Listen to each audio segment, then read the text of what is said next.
Сәлем достар, каналыма қош келдіңіздер. Подписка жасап, лайк басып, комментарий қалдыра отырыңыздар. Бүгін сіздермен үгітілмелі ауызда еритін самса дайындаймыз.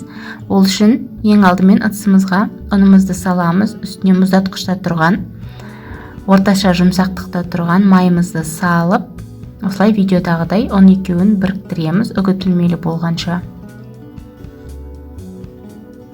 Енді үстіне шым-шым тұз қосамыз, бір шай қасықпен ас содасын қосамыз.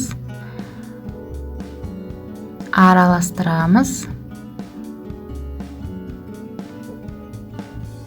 Енді үлкен ас қасықты толтырып, қаймақ саламыз. Жақсылап, жұмсақ қамыр илейміз.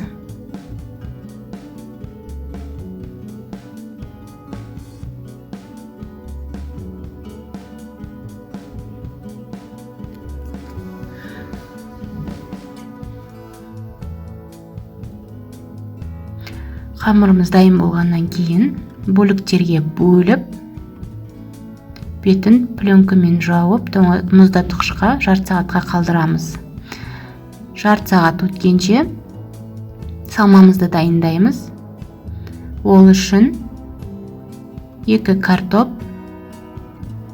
пияз және ет керек. Осылай картоптарымды көбіктеп турап алдым. Пияздарды да осылай көбіктеп турап алдым.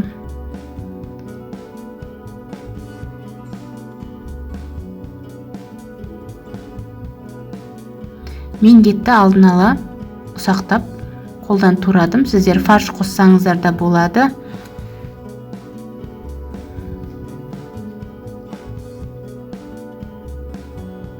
Мінекей тоңазытқыштан қамырымызды алып, осылай үстіне бір ас қасықтан салмамызды салып, видеода көрсетілгендей түйіп шығамыз.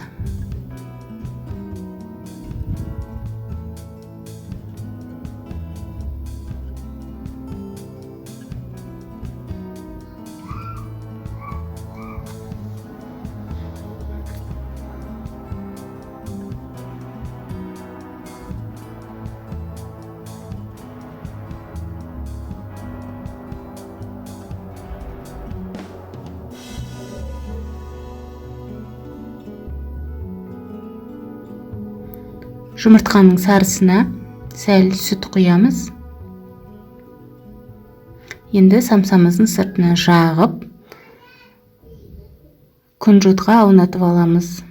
Барлық самсаларымызды осылай жасап, формаға салып, қызып тұрған пеште дайын болғанша пісіреміз. Мен сіздерге градусын, минутын айта алмаймын, себебі әркімнің пешінің градусы әртүрлі болғандықтан, өз ыңғайларыңызға қарай пісірсеңіздер болады.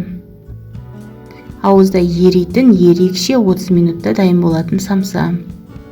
Дайындап көріңіздер, ас болсын. Егер сіздерге менің каналым ұнаған болса, подписка жасап, лайк басып, комментарий қалдыра кетіңіздер.